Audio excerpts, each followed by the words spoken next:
Hi, everybody.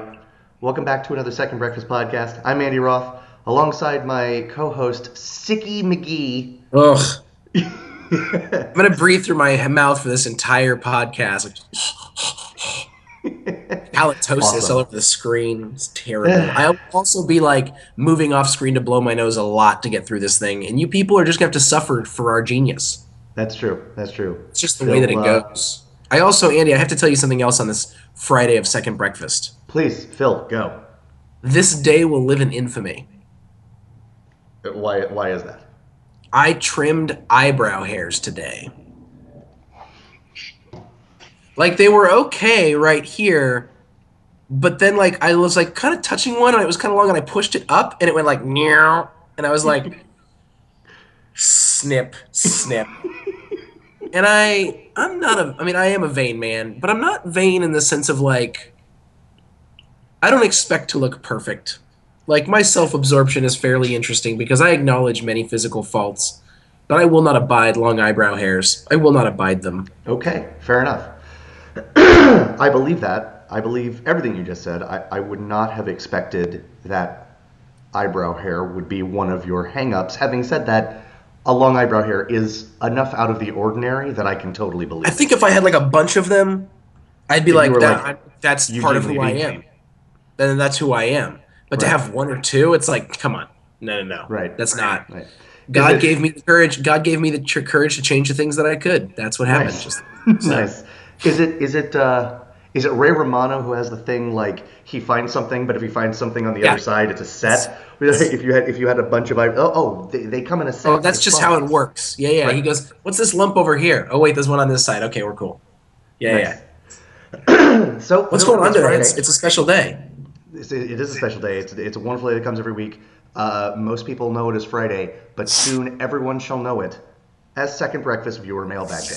We have some excellent questions today. Very excited, including two questions from our first husband and wife tandem. Very Wow, excited about that. this is a big deal. It is a big deal. If I was less sick, I would sound more sincere. Would you? Shh. Let's get started, shall we? Yes.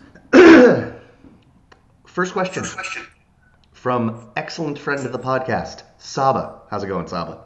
Hello.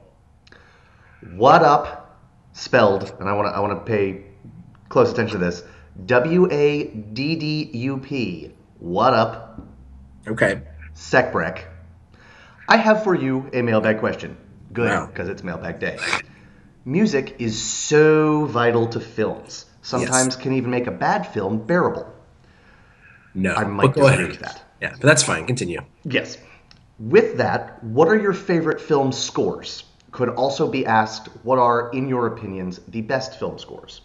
In addition, who are your favorite film composers and why? Okay. That's a good question. It is, and it's funny that he separated it. Obviously, like, it's obvious to separate it, but in my head, I almost can't separate the two. Like, I Oh, can't sure. think, I can't, I can't think of a bunch off the top of my head of a bunch of film scores that were Yes. done that the person who scored the film didn't become one of my favorites. Does that make sense? Yes, of course. Yeah. You want to go or you want me to go? Hit it. I have a few answers. Good. Um, I have three like real answers, and then one honorable mention that is like just because I don't know his stuff well enough. It is a particular film score. I'll start with that. Howard Shore for Lord of the Rings. He's done other stuff that I've liked, but his work for Lord of the Dun, Rings, dun, dun, dun, dun. it is on the short list of the most wonderful music that I know. I love it. Oh, yes, that's I love it. cool. I do. Those movies to me, I can't even talk about them being perfect or imperfect. They're like a separate thing. It's like a different thing than movies. Yeah. Like you know, Yeah. and his music is a huge part of the reason why. Yep. But my favorite film composers, um, in no particular order, Okay, good. Whew. What uh, about a particular order? Elmer Bernstein, Yes. Ennio Morricone, Yes. and John Williams. I was wondering when you were going to say John Williams at this point. John Williams scored my childhood. Yeah, it's John Williams and everybody else. I mean, I wasn't even actually didn't think about John Williams till a couple minutes ago, like before the podcast started. I mean, I'd already had my answers in place, and then I Yep. was like, it's almost too easy. But if I don't mention John Williams, like I just think when if you look at the film scores of our lifetime and before even, I don't think there's anyone who compares as far as just pure impact and pure ability to take something simple and build off it in a way that is so. I mean, he walks that line between pop and classical that just makes scores something beyond. I It's would just I would I would agree with that. The only exception to anything that I would say, to anything that you just said, was I think when you talk about things being simple, I think Morricone does a wonderful job of taking something like, I mean, the central tune of The Good, the Bad, and the Ugly yep. is one of the most iconic, I'd say one of the top five iconic score cues, and it Yes. is as simple as can be, right? Yeah. So, but I agree with you. And I think that's really true. I think that's the mark of something special. And Ennio Morricone was on my list as well. In fact, probably my favorite film score of all time is actually an Ennio Morricone score. But Okay. I mean, just Star Wars. I mean, by the way, 3 Star Wars movies. I mean, technically 6, but come on, 3 Star Wars.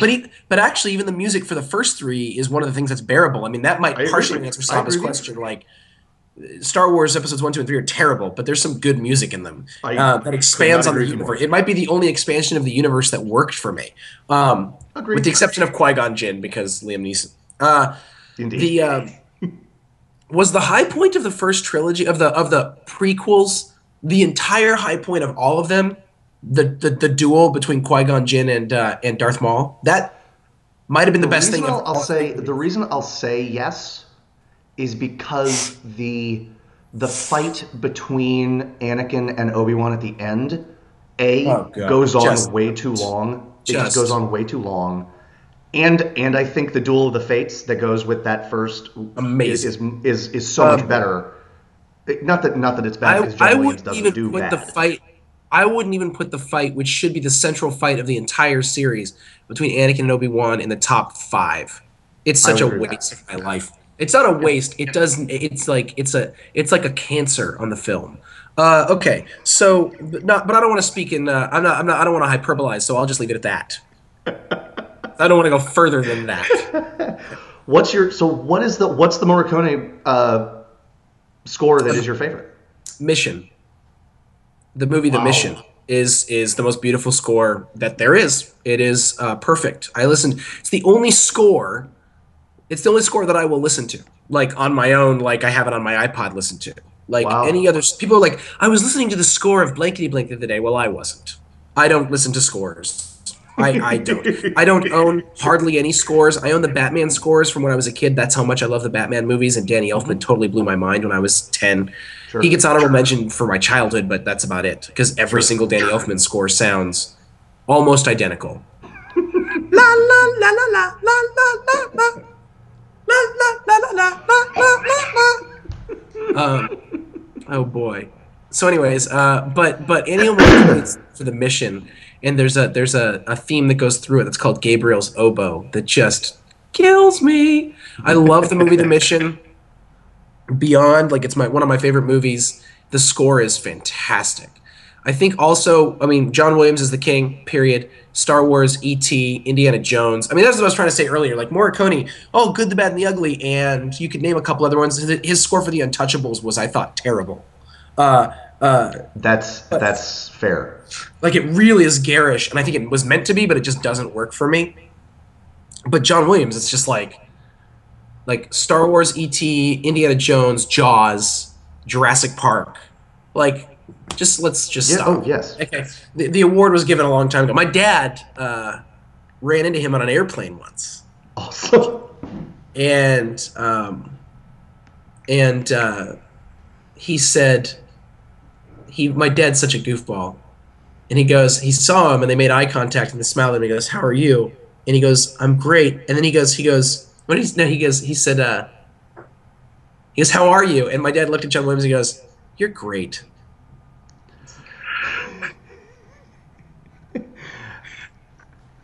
I How miss your great is dad. that? Love my dad. You're great. Awesome.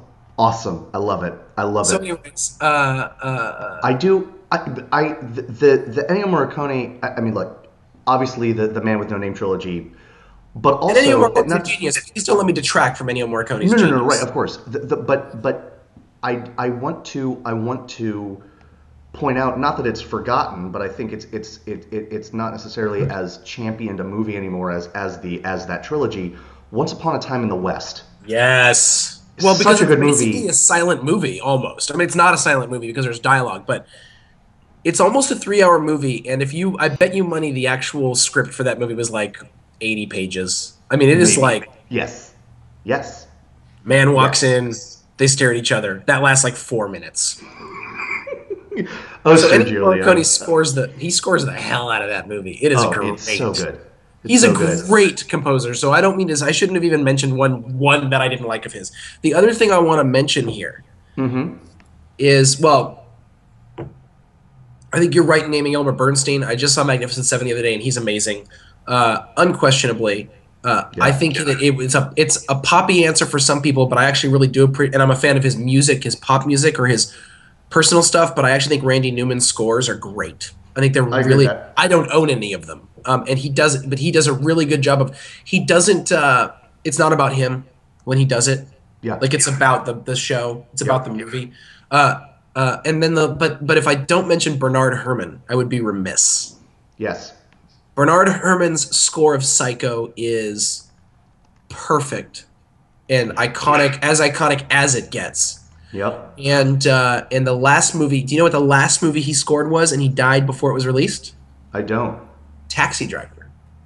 Fascinating. Yes. Fascinating. I mean, So he's got. Wasn't he Citizen Kane as well? I think he was. I was thinking, but I He wasn't. did a He lot of might. stuff with Hitchcock. Not just. I mean, Psycho's obviously his best known, but I think he did North by Northwest and Vertigo, and both of those are just. I mean, he's great. He's great. And Taxi Driver. I Yeah. mean, I wanna go back very briefly to Elmer Bernstein, just because we had a question a while back. What would like if you could have a piece of music be your entrance music to every room, Yeah. Yes. blessing and a curse? My answer to that was the theme to the Magnificent Seven. It is so wonderful and rousing, and I stand by that. I love that. It's hard for me not to pick a John Williams score, Yeah. but in terms of what, and that was part of why I chose it for this answer. I could see myself getting sick of John Williams scores at a far point in the future before I got sick of the Magnificent Seven theme. Yeah. I Yes. just to say nothing of the fact that he did the Ten Commandments, The Great Escape, and To Kill a Mockingbird, Now, if you look which at Elmer Bernstein's career, it's a little bit daunting. indeed, indeed. Uh, There's two one other thing I Broadway want to say musicals before we I've move never on. heard of. There's something I want to say before we move on to the next category. I think it's Please. really important to say, Yes. which is that there are movies that use music that's already in existence. There are certain filmmakers who have been able to create scores out of popular music or classical music, but music that's already been done that I think need to be mentioned. Obviously, I think because their music is so much a part of the movies, and the two that always stand out for me are Martin Scorsese and Quentin Tarantino. Although the Coen brothers work with T-Bone Burnett on "Oh Brother, Where Art Thou," Big Lebowski, The Lady Killers, and there's the music. People kind of bash The Lady Killers. It's one of their least popular movies. The music for it, the soundtrack for it's amazing. And Okay. but Scorsese, if you specifically Scorsese, when you watch Goodfellas and Casino, the movie is completely scored from beginning to end by music that's already in existence, and Okay. it's wallpaper. I I defy someone to watch either Goodfellas or Casino and like thinking like it's in and to find fault with the music. I think it's one of the things that it's like a rabbit hole. You go down that thing and it's like when you watch the last act of Goodfellas, it's the amount of music. You could do a double album just from the amount of music of the last 30 minutes of Yeah. Goodfellas. It's crazy. And that's him and Robbie Robertson working together. Robbie Robertson was the lead guitarist and one of the singer-writers for the band. And Scorsese did The Last Waltz, which was a documentary about the band's last concert back in the 70s. Now, that, and also we need to mention Carter Burwell. Carter Burwell scores every Coen Brothers movie that has original music. If it does not, the score for True Grit, like, kills me. The score for Fargo, I actually own that. Nice. Is so beautiful. The score for Miller's Crossing is amazing. Carter Burwell's work, the score for Raising Arizona, I mean, is a classic comedy Yeah. I score. agree. He's so diverse in his ability to do as the Coen brothers are like, we're gonna do a western, we're gonna do a comedy, we're gonna do a drama, we're gonna do this. Carter Burwell is like, okay, Bring it on. I'll do that. Yeah. So I want to bring him up. Okay, that's all. I'm done. Sure. And the last thing I'll say is honorable mention to Mozart for Amadeus.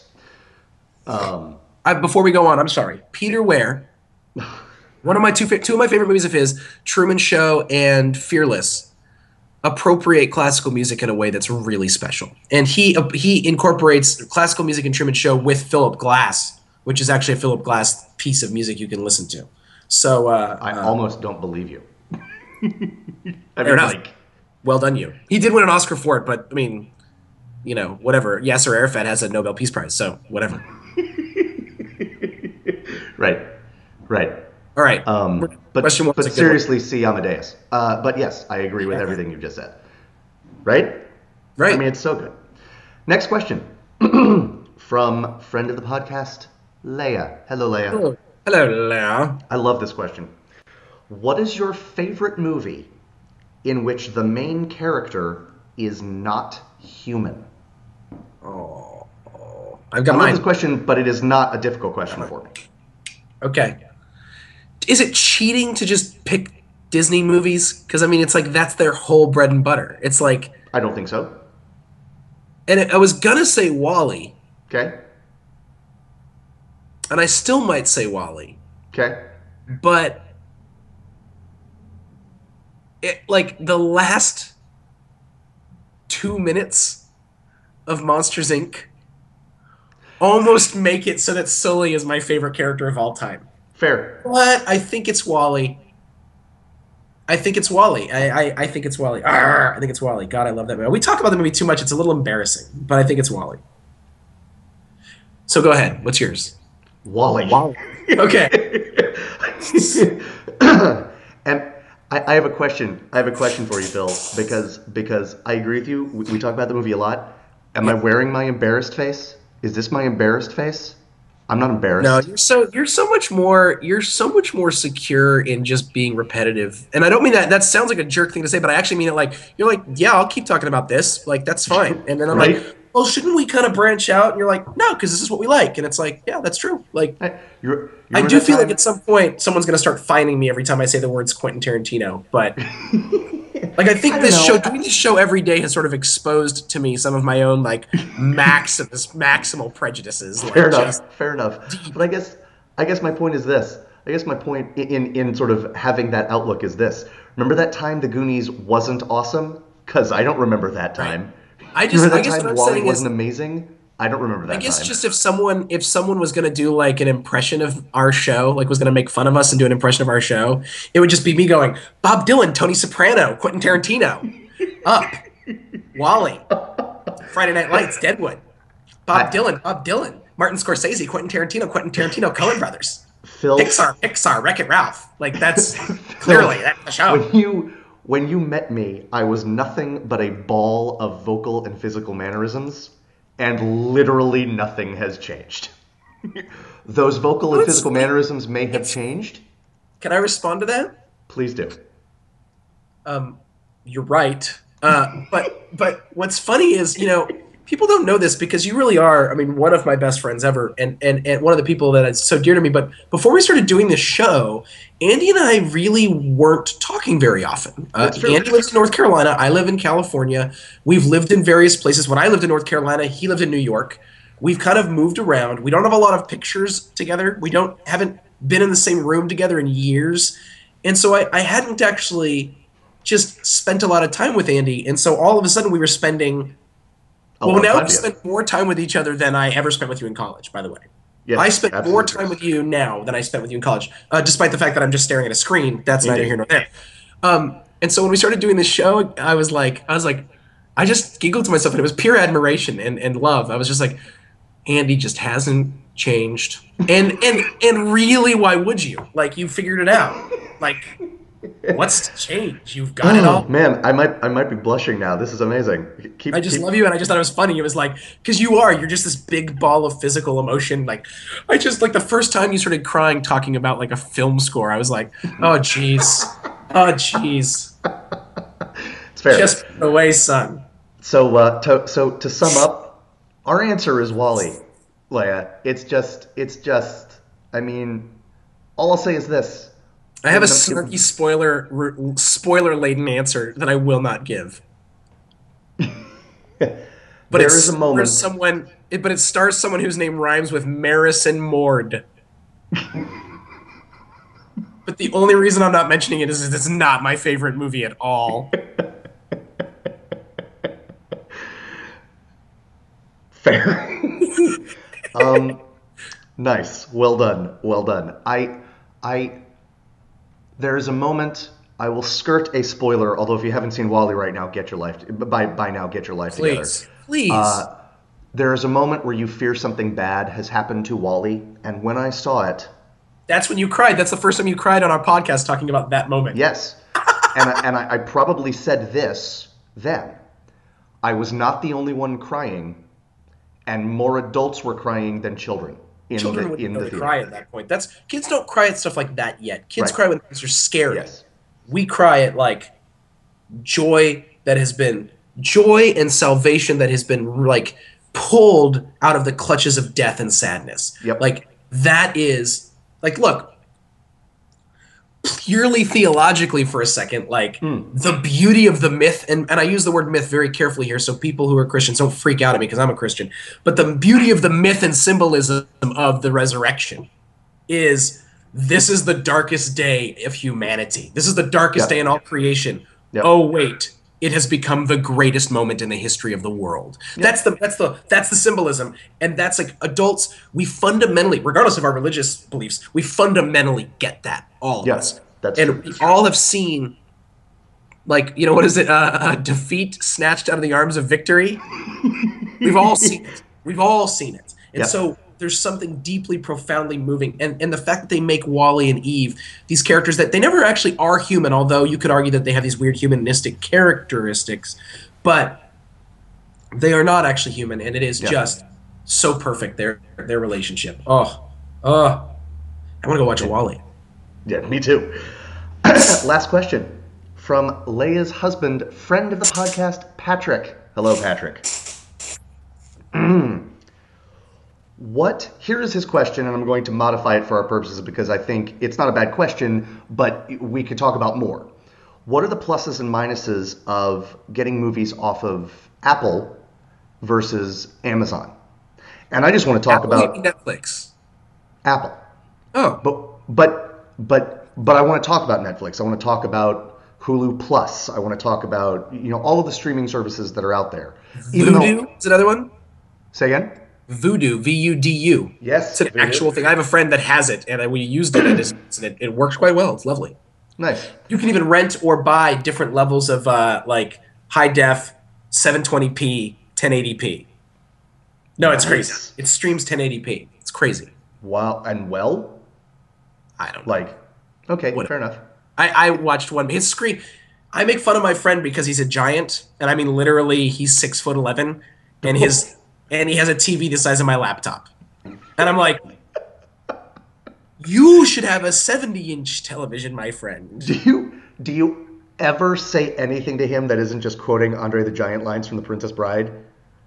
I do a lot of like Hobbit. Well, the best part is he's a friend. Like he and I, it's not like you get to that point with a friend, you can't just say the same thing. Like you can't just be like hey tall guy, hey chubs. Like we can't do that all day long. Sure. But he does. But the best part is instead he just makes comments about how short I am, which I love. Awesome. Like it's just genius. He's like, do you need help with that?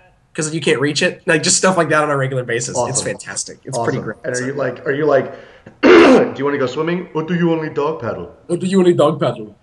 So that's funny. I hadn't even thought about Andre the Giant because I was too busy thinking about Shaq. That's just my fault. My fault. My bad. Just turned 41. Just turned 41.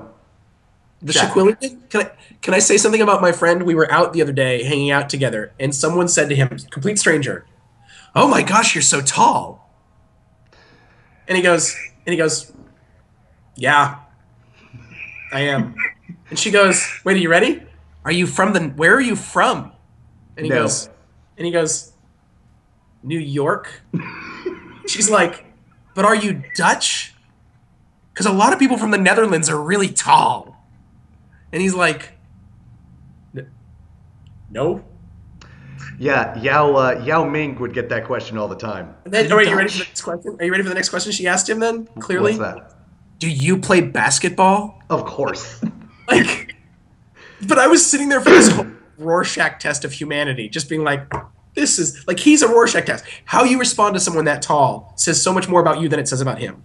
Totally true. And he was so blank-faced and his answers were all one-word answers. No. Yes. No. There's a moment at the beginning of The Hitchhiker's Guide to the Galaxy, and then I do want to get to this question because I do like it. There's a moment at the beginning of Hitchhiker's Guide to the Galaxy, the book, where there was a question? Nice. Where Ford Prefect, the alien that is masquerading as a human, is astounded by the propensity for humanity to ask about the obvious in question form. And one of the things it's like is it raining as you're standing out in the rain? Like, you seem to have fallen down a well. Are you hurt? That kind of thing. And one of the questions is, you're very tall, aren't you? You're very tall. There's a comedian that I think we're very artsy fartsy, and so, but I have no problem in acknowledging that I like things that are not artsy fartsy. There's a comedian that you can tell artsy fartsy people hate because he's popular, and his name is Bill Engvall, and Bill Engvall is just like middle America. I mean, he did the Blue Collar Comedy Tour, which, by the way, is hilarious. I believe that. The original one they did was just out of control funny, and so anyways, he does a whole bit. His whole like Jeff Foxworthy's "You Might Be a Redneck If." Yeah. Bill Engvall's recurring bit is "Here's your sign," like idiots ought to wear signs. And so someone will be like, so that's his whole bit. So like you're sitting there like with a hanger trying to get into your car, and someone's like, "Did you lock yourself out of your car?" And he's like, "No, just trying to hang this puppy up. Here's your sign." You know what I mean? Like, and that's what he does over and over and over again. Like, it's like, "Did you do this?" And he's like, and it's always like he comes up with some really coy response that I don't remember. And then he just goes, "Here's your sign." Because you really ought to wear. Which one of my favorite lines from Goodfellas is when De Niro says about the guy. I can't quote the first part of the line, but he calls him a fat something with an F, and then he just goes, that fat F ought to wear a sign. It's one of my favorite lines in the entire movie. Yeah, that's a good one. Okay, so let's answer this question now. So the two that I know best, Patrick, et al. The two that I know best are Amazon and Netflix. Yep. And I don't like to answer things in a negative way, but they both, like, the video quality and sound quality, for me, it's pretty comparable. So what the way I differentiate is the things about both that I don't like. All right? Oh, okay. Netflix, I like the fact that it just comes with my subscription. I don't have to pay more. Right. But their selection is kind of hit and miss. Both in that it doesn't have a ton of stuff that I want to watch, and also stuff that you would think, oh, well, of course we'll have that streaming, isn't streaming. I assume Netflix doesn't have things streaming, and then am gladly pleasantly surprised. Right. Yes. They do have things like Freaks and Geeks and Friday Night Lights, and they have a lot of Buster Keaton. That's true. That's true. which again is weird. And maybe it's not Netflix. It's the studio or the production company of the movie. But like of all the Marvel movies, why are Thor and Captain America the only two that are streaming? Right. That doesn't make a lot of sense to me. No. It doesn't make a lot of sense. They weren't the first. They're not the most recent. It's weird. It doesn't make any sense. Amazon has a bunch more stuff. Oh, yeah. But their free stuff is similar to Netflix in that it isn't as much as I want it to be, obviously, because I would like more things to be free. And it's kind of weird. And the other thing that I don't like about Amazon, it's kind of like there seems to be no rhyme or reason to why something would be free versus something that you can rent or buy versus something that you have to buy. Do you want to tell them the ignominy of our lives? Recently, for this podcast, I have paid Amazon for 2 movies. Lethal Weapon 2 and Batman and Robin.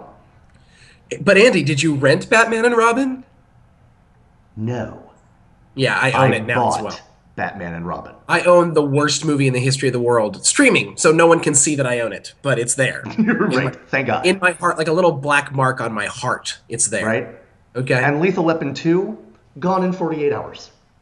Really? Really, Amazon? I have friends with Apple TV. They absolutely love it. I'm surprised you don't have it because you have a lot of Apple stuff. That's true. I don't have Apple TV. I could, I guess, because I spent money for the upgrade of my internet, and it's actually kind of amazing. Job well done, Time Warner Cable. People never compliment you, and I'm actually pretty pleased. But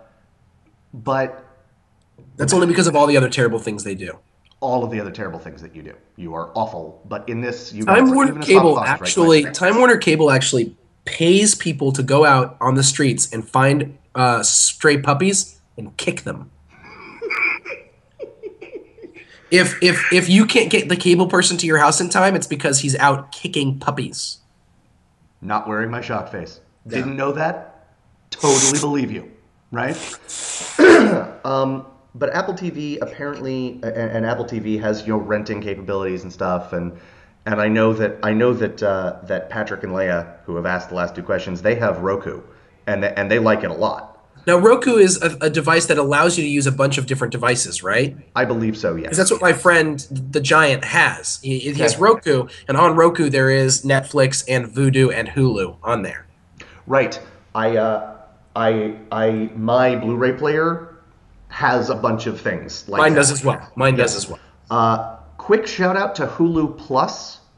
Okay. Because they do things like, I don't think they have it anymore, but a few weeks ago for like a weekend, they had the entire Criterion collection for free. Oh, they were only doing that for a minute? What do you say? They were only doing that for a minute, huh? I think so. I could be wrong about that. I would love it if they didn't, but it was, and it might still be available through Hulu Plus for like a rental fee or a purchase fee. Yeah. But it was free for at least a weekend. Yeah. And that's awesome in a way I can totally get behind. That's not just awesome, that's my kind of awesome, Yeah. Yeah. I don't have an Apple. My brother has Apple TV. He likes it a lot. I don't have it, so I just don't have any frame of reference for it. And I use Netflix and Amazon a lot. And if they are both free and streaming, I will go with Amazon just because I've had a better experience streaming with them, but also because I prefer Amazon as a company. Like I like to, if Amazon sold everything, I would buy everything from it. Well, they do sell everything. I mean, if they had Amazon brand shoes, I would wear them. Like, nice. Right. Right. If Amazon bought Coke, I would be living in the happy place, you know. Nice. So when you say like your experience with Amazon, you mean like the streaming isn't as choppy and yes. Okay, yeah. Right. I in one situation, no, but I have watched a lot of stuff streaming on Netflix recently, and it has gone swimmingly. Yeah. But I think Amazon has more high def options, and Amazon has in that I think it has any, and then Amazon has, I tried to watch The Graduate, which in and of itself was a chore, and that might have, talk about movies with no humans at the core of them. Oh, So jeez. anyways, I tried to watch The Graduate, and literally when I was watching it on Netflix streaming, it stopped. I think 5 or 6 times in the first 2 minutes, No. and then I switched over to Amazon Prime, and it was just fine. I just watched it. Yeah, So there, I think that's well said. I think that Netflix streaming is actually, your recent experience notwithstanding, I think it's getting better. I think it's getting more reliable, but Amazon is either just doing it better. I They already just have are. Amazon Prime. I already have Amazon Prime, which I just don't. I can't remember like that there was a time before I had Amazon Prime. Right, right. Like it's one of those things. I don't care how poor I'll get. I'll always have HBO and I'll always have Amazon Prime because my priorities are right. And Indeed. but the thing is about, and by the way, if you get Amazon Prime, you basically pay for that. If you do all your shopping for Christmas online, which most people, like I know I do, you Hmm. pretty much pay for your Amazon Prime subscription just at Christmas time. You're all set. Yes. But with Amazon Prime comes that membership, and I also have Netflix, and I think that is actually just, I think they're complementary because Netflix, I have the DVDs showing up, Yep. and Amazon and Netflix, I also have, between the two, I have a lot of streaming options. So That's those to me, fair. if I have those two, I feel pretty good. I thought Vudu was a pretty good system. What I've seen of it so far, I've watched a couple movies on it at my friend's house. No complaints. It's been a really cool. They have pretty much everything. Some stuff's free, some stuff you pay for. It all looks really good. So You know what? We live in a gilded age. the future. We live in the future. We People do. talk about dystopian futures. How could they say that? It's the future right now, and look at it. Right now, and The it's sun is awesome. shining. There's birds chirping. First world problems? How about first world awesome? Huh? Man, Listen, I'm I so get. entitled. It's unbelievable. Oh, here's the thing. Like, I definitely take for granted how good we have it, but and like Louis C.K. said at some point, like, for those of us who have it so good, we'll get it later. But for now, we, you know, Woohoo! Big win. yeah. Uh, Big win. Yeah, for now. Big win. That'll do it for another Second Breakfast Viewer Mailbag. Thanks so much to Saba, Lay, and Patrick for sending in our excellent questions. Send in more. And I'm not just talking to Sure. the three of you. I'm talking to everybody. Give us questions. They are our lifeblood. We live for your questions. Please. We need them. Second Breakfast Podcast, all one word, at gmail.com. Send them and we will answer them on the air every Friday. It's a true story. Have a wonderful weekend, everybody. This has been another week of Second Breakfast Podcast. I'm Andy Roth with Phil Duvall. We'll see you again next week. Bye-bye. Bye, buddy.